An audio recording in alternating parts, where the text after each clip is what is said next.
your own leads, and we're going to really slant this towards seller leads today. And I think what's prompted this topic for us is just the recognition of how much harder it is to make a living on paid leads now than it ever has been, through the combination of the same lead being sold so many times, through leads being just internet leads just being sort of low converting by their very nature, and the very fact that the cost of leads is doing nothing but going up. That it just gets harder and harder for the practicing agent on the street to make a living, and that's really what prompted today's topic. So I think that given that we are 2 minutes past the hour, why don't we jump in? So why are we here? Well, this should be sensible talk for practicing agents. We want you to leave this webinar with easy actions. Those easy actions you should be able to take to materialize that next paycheck. So rather than waiting for that consumer or that deal to come to you, let's help you go out and find that deal, and let's make that an easy, repeatable process. And this podcast and the people on this podcast are 100% agent-centered, no mixed messages, no products being sold, nothing that would get in the way of you making your next paycheck. And that's really what we love about this, sincerity. Without any delay, I'm just going to ask our special guest today, Mark Dimas of the Mark Dimas team in Houston, just to say hi and give us a 1 or 2 minute intro. Mark, tell us about yourself. Yeah, sure. Thank you so much for having me on. I appreciate that this opportunity. So I have a team, Mark Dimas team in Houston, Texas. I've been selling real estate since 2002. My best year with a 50-person team was 3,200 units for $970 million. We focus on traditional business, the Zillow account, U.S. Marshals and FDIC, institutional, as well as doing some business in Mexico. So yeah, we're excited to be here and to contribute where I can. Yeah, and I'm just going to say that, that Dan and I both know Mark really well, and Mark's a humble guy. He's also an amazing guy. So if you ever get the chance to see him at a conference, if you get the chance to see him at an event, seek him out. He's got a million stories, all of them great. So thanks, Mark, for being here. Thank you so much. And Dan, tell us about yourself. Yeah, similar to Mark, I've been selling real estate since I got my license when I was 18, so that dates me a bit, but it puts me into the 90s actually. I've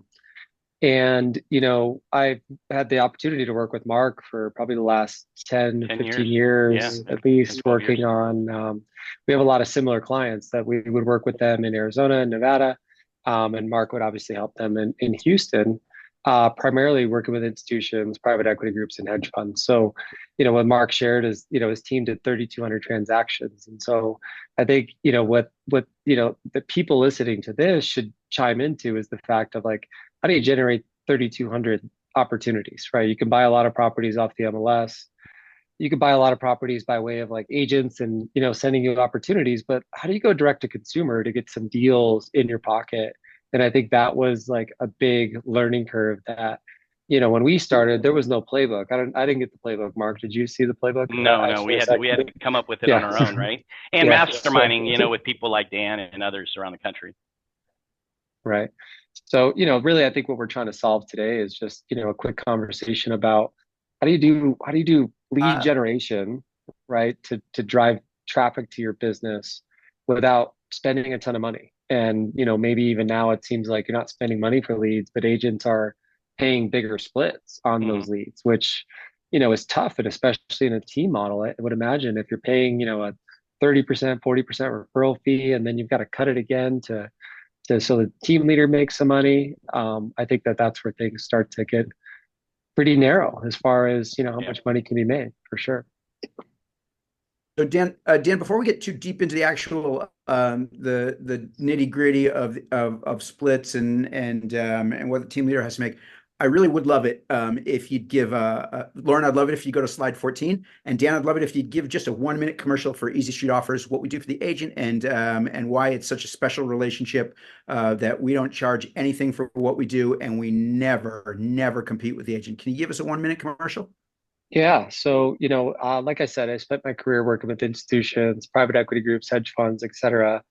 But a lot of the inventory that we would purchase was by way of real estate agents. So then, I kind of spent the second half of my career now working with instant offer providers like Open Door, OfferPad, Zillow Offers when they existed, Redfin, et cetera.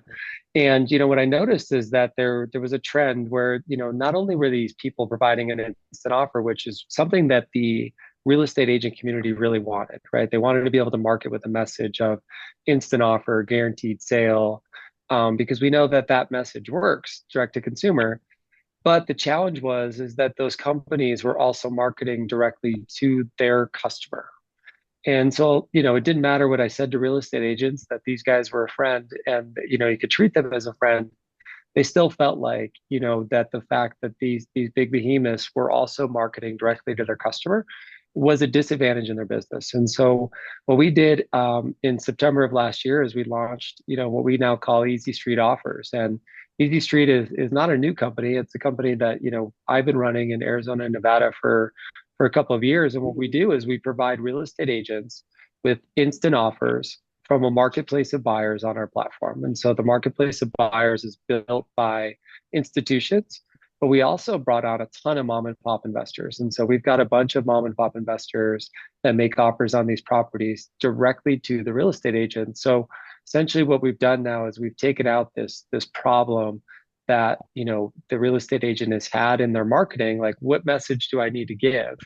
And then also solve for the fact that we're not going to market directly to the customer. So Easy Street Offers is a real estate agent focused platform designed so that a real estate agent can provide, instant offer, cash offer as part of their listing presentation or as part of their offering.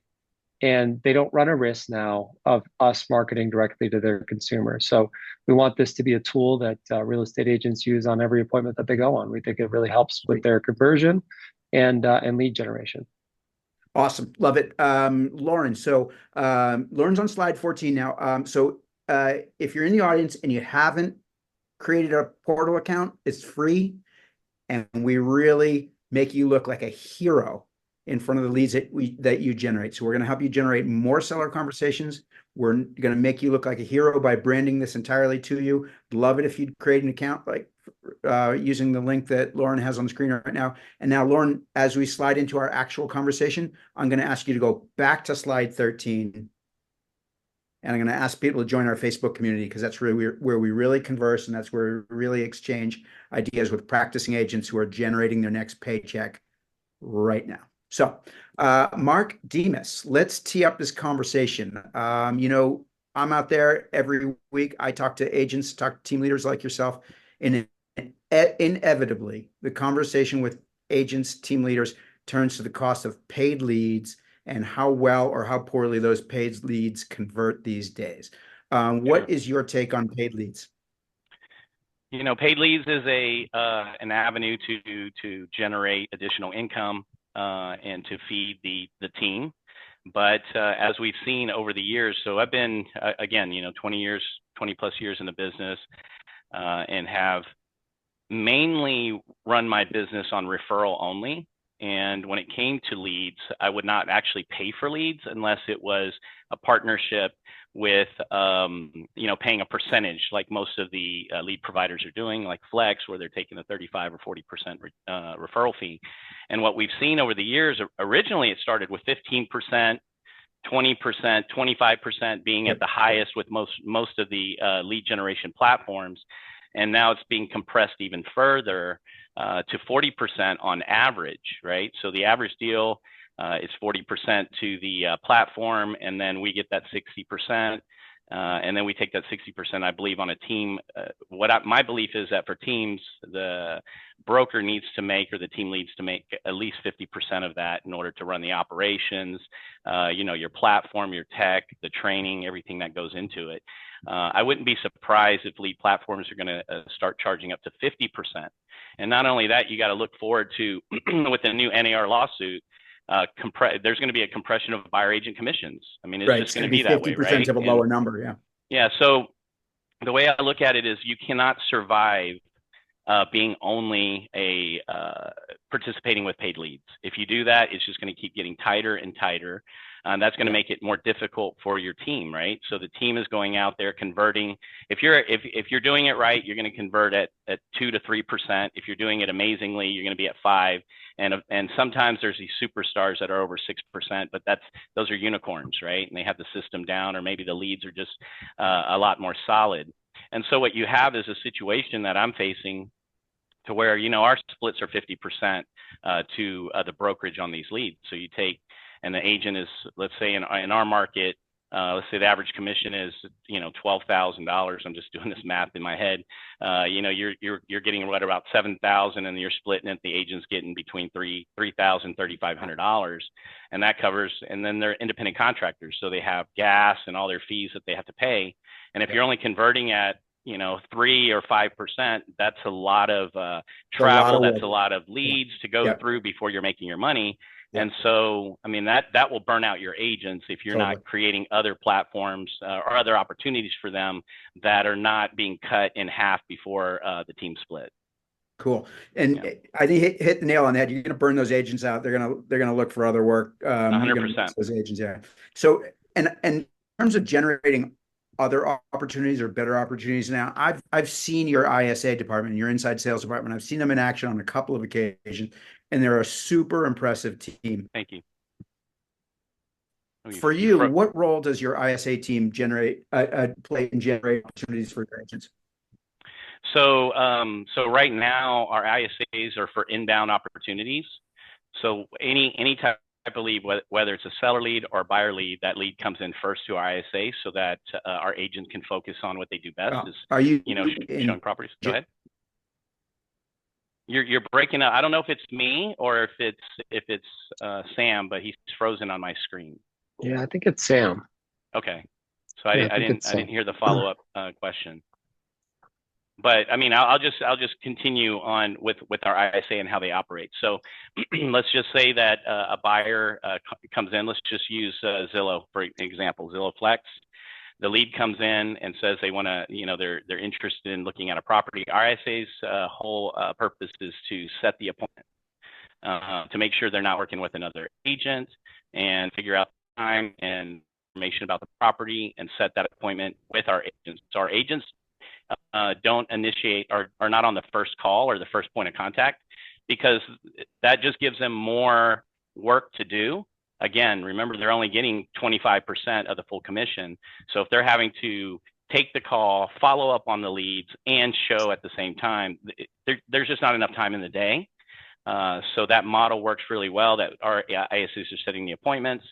If it doesn't become a solid buyer or seller lead and it needs some nurture, then the ISAs are going to drip on those clients and then set the appointments when they're ready. So that works really well for us.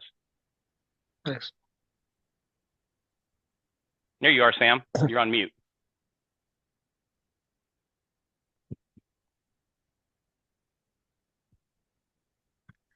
So Mark, while he's figuring that out, you said that the team is handling inbound. So are you guys are marketing direct to consumer. What channels are you guys using to market direct to consumer right now? We use our database, and we use mail outs, and then we'll circle prospect as well. Got it. Cool. Yeah. So I'm big on when they. So I'm not in production anymore. My team is fully operational, but that wasn't. I mean, I got out of production about 5 years ago, right at the pandemic.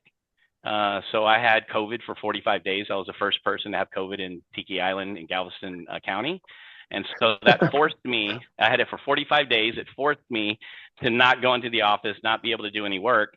And so my team took over and just did really, really well on that aspect. But one of the things that happens when you have low inventory is, how do you find inventory? Well, if you have a buyer that's looking for property, then it's very easy to say, okay, you like this neighborhood. Okay, you want a 3,000 square foot home and it needs to be under $600,000. Then I'm going to locate those properties on Remine or any other type of database, searching the community. And then I'm going to reach out directly by either calling them and mailing out to them saying, hey, I'm not looking for a listing. That's the pitch, right? I'm not looking for a listing, but my buyer really wants your neighborhood, identified your house as one of them that they would entertain buying if you're interested in selling. So the first time I did that, I did in a small neighborhood that had 300 units. It was a luxury neighborhood at that time. For us, it was like 800,000 and up. I got 7 listing appointments. I double-ended that deal. I took 2 listings out of it, and all from a mail out. So we're big on trying to generate our own business for sure, and then we don't have to split anything. And when you have a listing, that should generate more listings from just listed, just sold cards, your signed presence, and also generate at least 3 buyer leads out of each listing, if not more. Yeah, that's a great payback, and those are so much better quality leads. They're just going to convert so much higher. For sure. Seller leads convert the best, right? I would say that 50% of your seller leads should convert to buyers. Exactly. And they should refer, a nephew, a friend to you as well. So 100% goes in the database. Dan, turning this conversation to generation of seller leads specifically, I know that you've always been super, make your own opportunity mindset. What role does the cash offer message and the multiple cash offer message play in your ability to historically generate seller leads? Yeah. So, kind of going back to the days of like when we originally had to start buying thousands of homes, my team, the year before we started with the institutions, we did about 180 transactions and we were kind of a big deal. And then, we had to go out, and my first assignment from one of these big institutions was to buy 2,000 homes, right? So I had a year to buy 2,000 houses. And we started testing, we bought on the MLS, but then we started testing direct to consumer, direct mail. So like Mark, I've always found that direct mail for us yielded a return that was predictable. So, while like I think digital has come a long way, direct mail still works. We've got some great partners, Sam, that maybe you can flash about, who can help these guys with direct mail. But you've got, let's go slide 15. But the key to direct mail, right, is I don't know about you guys, Mark, but we were getting about 1 to 1.5% our return on every mail piece that we sent, right? So if I sent, 3,000 pieces of mail, I could expect 30 phone calls. So it just depended. It was always like the 1 to 1.5% of those that we would get back, and it was super predictable. But in the message, what we found was like keep it so simple. I loved it from a team perspective because I don't have to market myself. So like Mark, I've been out of, operations. I haven't sat, with a consumer and actually gone on a listing appointment in a while. But my job was to make it rain. And so what I would send to them was a direct mail piece that would say something simply like, hey, my name is Dan, and I've got a buyer that wants to buy your house specifically. Like I'm not sending this mail piece to your neighbors, et cetera. I'm sending it specifically to you at this property address. If you would ever be interested in exploring an offer on your property, this might be the greatest selling opportunity that you'd ever have. And 1.5%, almost like on the button every time, customer would come back and answer our call to action. And, we've tried different call to actions too. And I think that's like obviously critical as you're doing direct mail is like, what is that call to be? I think the cool one now is the QR code. People with COVID, that was like we were all trained now to hit QR codes. So the QR code is great. You can then point them directly to a website, and then they'll enter their property address, and now you've got a seller lead, right? That customer raised their hand and said, "I'm interested in doing something." Where I made the mistake in my business early on was the fact that I only had one option, right? I was the agent that only represented these big buyers. So I didn't have a retail strategy. In fact, I think I picked up on some of that from Mark is that he was taking a lot of leads and then he was converting them into listings. I was just taking the lead, and if they didn't accept my offer, I was out of the game. You're moving on to the next one, yeah. Right. But I think where Mark came in there is, he was then taking that lead and he was going, okay, I'm going to bring them my go-to-market strategy as well, just in case this cash offer isn't the best option for them, or maybe just, the price isn't what they wanted, or the terms isn't what they wanted. I then had to convert them into retail sellers, which, is great. But it took somebody like Mark to kind of give me the light bulb on that to go, yeah, I mean, this really what I'm doing is I'm getting the customer to just raise their hand. That's 99% of the problem, right? Once you get that Mm-hmm. customer to raise their hand, then it's, training your team to convert from whatever option that may be. And Sam, I think I'll leave you with this before I'll go off my rant, is just that I always say to agents that, I think the agent of the future is their greatest superpower is the fact that they are the ultimate aggregator, right? Mm-hmm. Any of these instant offer providers, they can provide just one option, right? You go to any one of them, they can provide just their one option.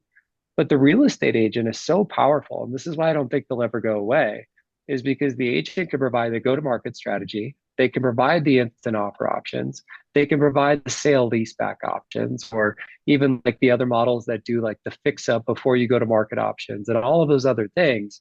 Leasing That option, makes, property management, all types. yeah, it makes the agent the ultimate provider, right? Or the ultimate aggregator. And I think that's their superpower of the future is just the fact that they've got to do that. Now it's not Sure. easy, right? And that aggregating all the data and doing the work to get to that point is not easy. But to Mark's point, when you're looking at either buying leads and splitting at 50% and then maybe 50% again, or generating your own lead and doing a little bit of legwork to aggregate all of the offers or the options, I would choose the latter if I was in that boat.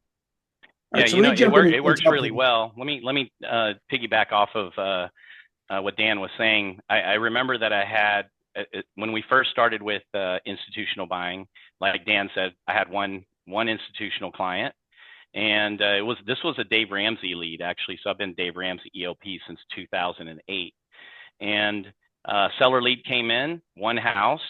And I said, hey, you know what? I can, and this was a property that had a tenant in it. And I said, what we can do, I can give you a go-to-market strategy, but you're going to get less if the tenant's still in there, and you have less options. But I got this new opportunity. I have a cash buyer. Let me go and look at this property and present you an offer. We ended up selling that property along with 10 other properties that he had.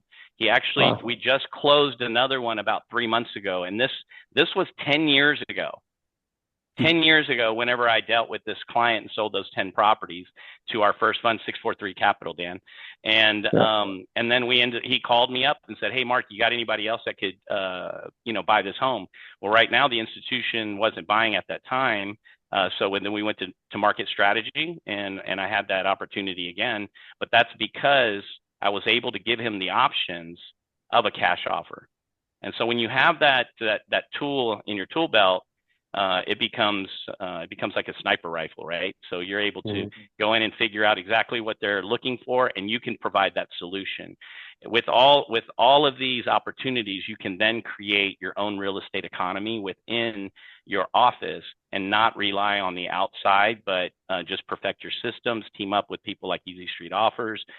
This is a big plug because we've only been able to use, I work with about 7 funds, but 7 funds is nothing compared to 1,000 investors, right? And that's what Easy Street Offers does. Now we can go and we get several offers, which then makes us look like superstars to our seller because nobody else is bringing that opportunity.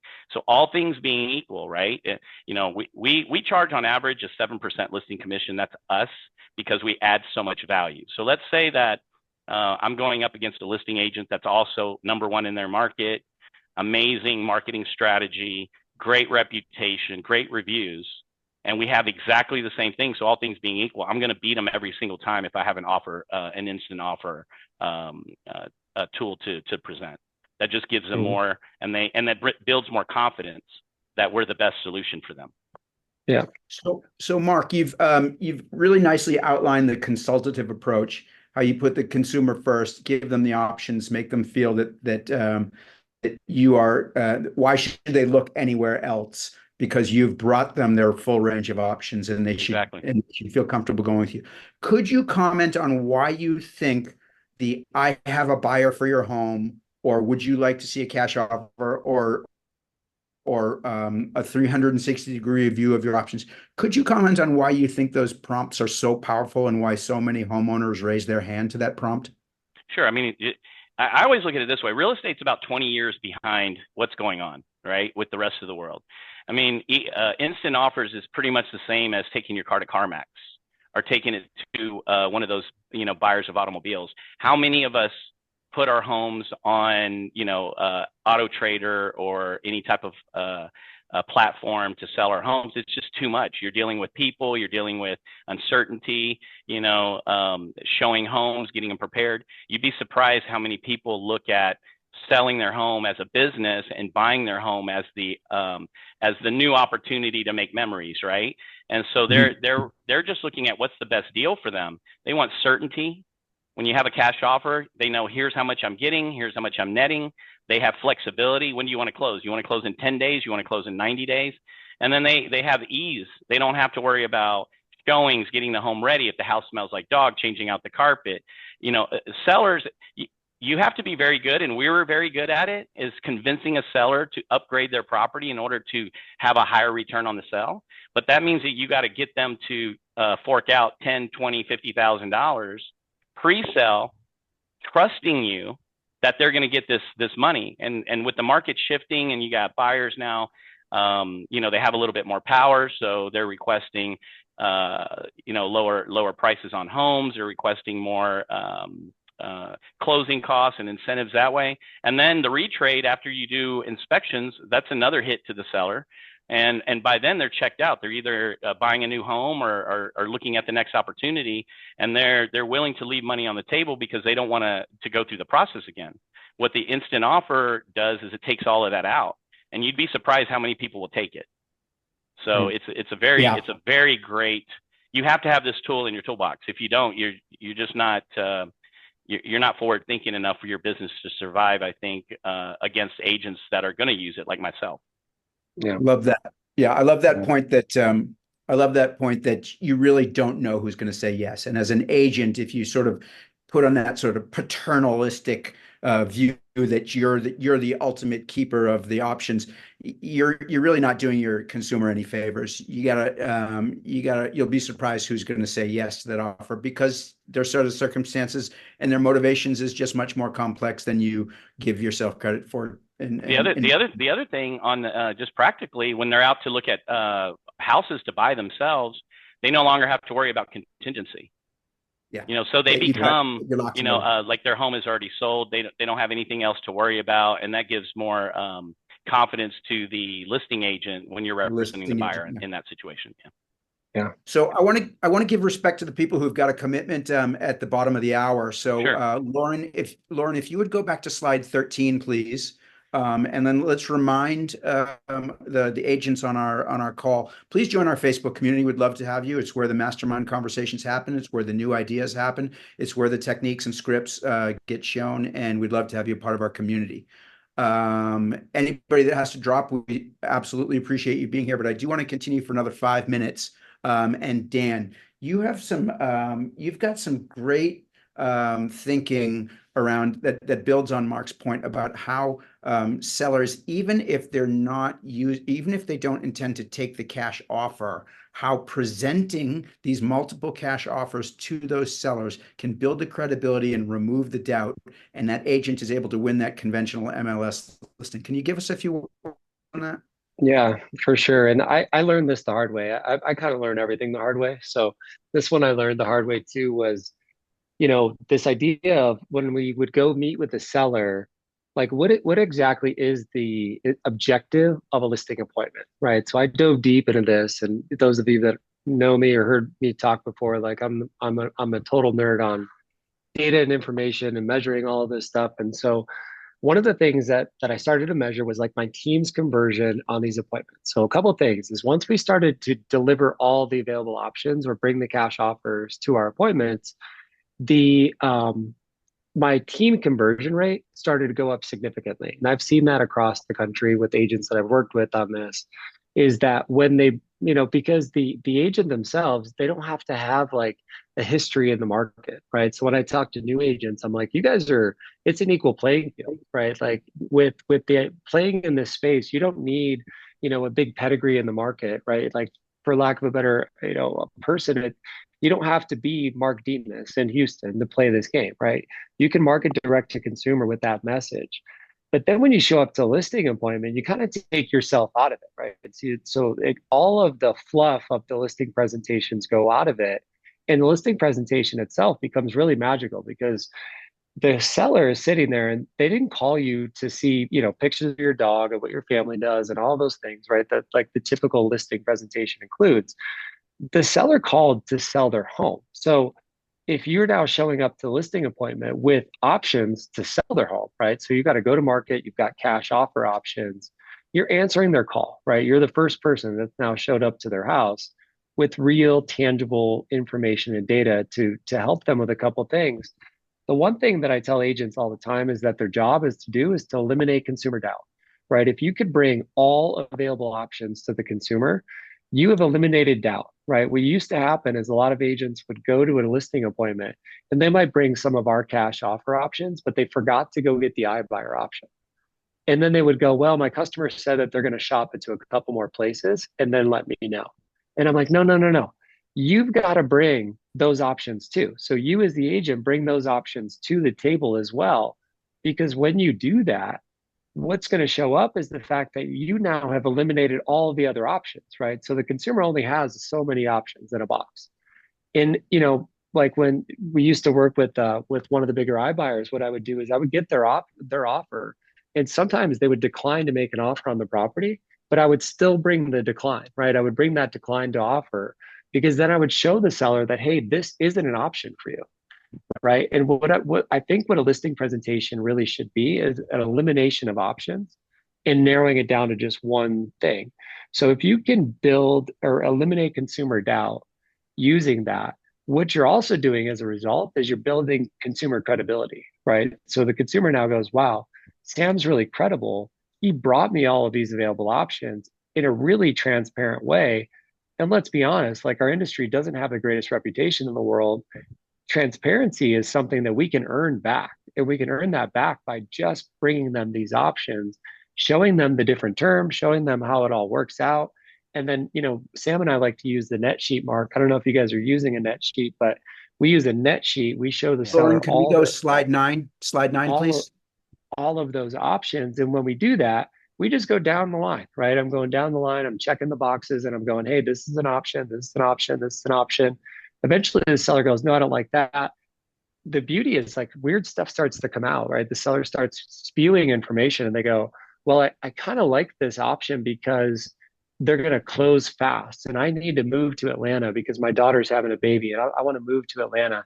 Mm-hmm. And closing fast now goes right in here. And I go, okay, they're going to close fast. How do I get them to maybe accept one of these deals? Or maybe if they decide to list the property on the retail market, I can explain to them the risk of doing that and what they might expect as far as a closing time. That's a sensitive point now that I was able to pull out just by having the conversation of instant offer. So I think the instant offers drive, a lot of different conversation with consumer that can be really, really valuable. And it's just really that eliminate consumer doubt, build credibility, and then you earn transparency as a result.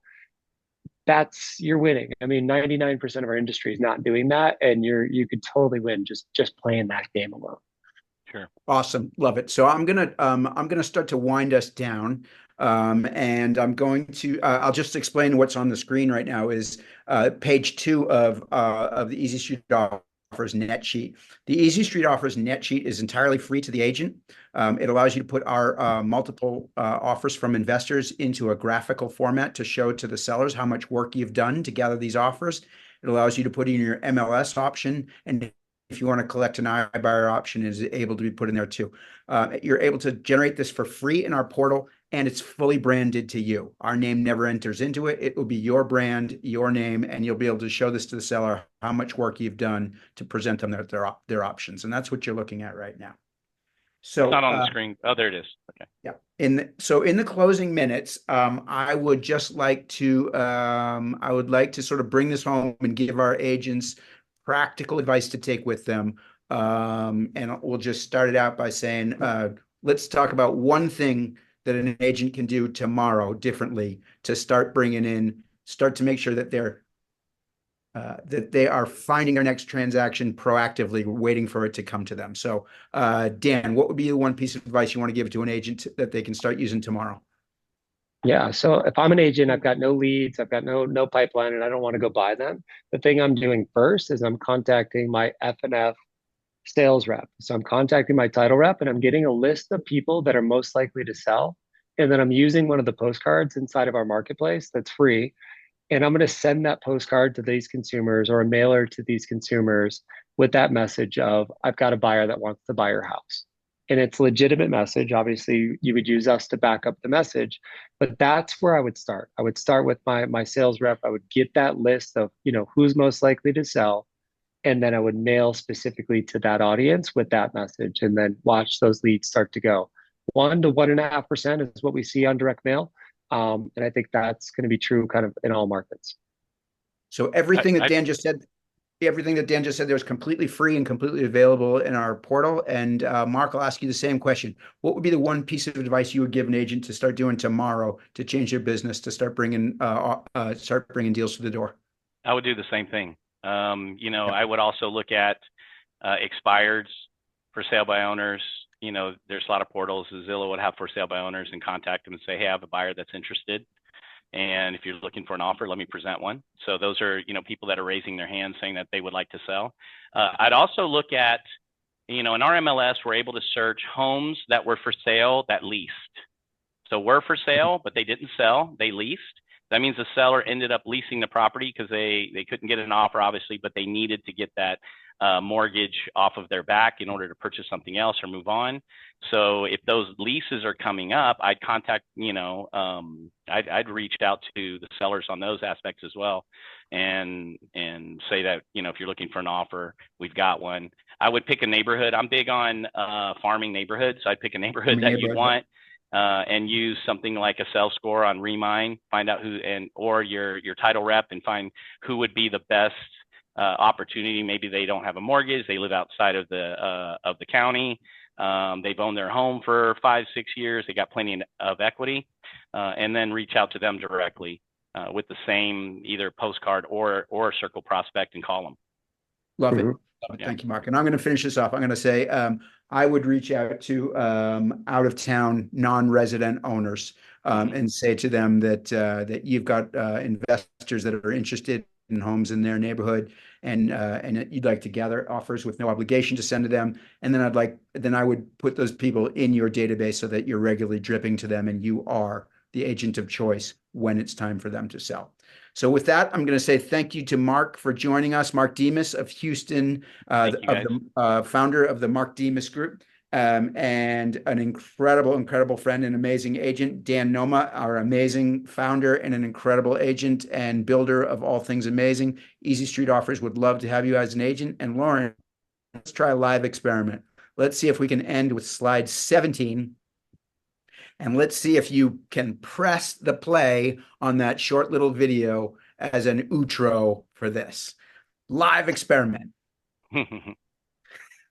And Dan will tell me, let's never do that again. We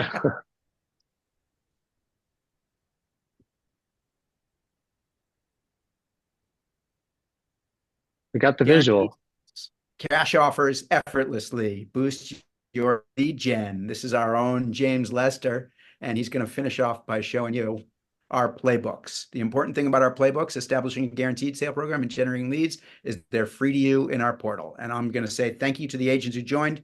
Thank you to our co-hosts, and thank you to Fabian, Lauren, Alex, and Jennifer for helping out behind the scenes. Much appreciated. Take care, everybody. See you next week.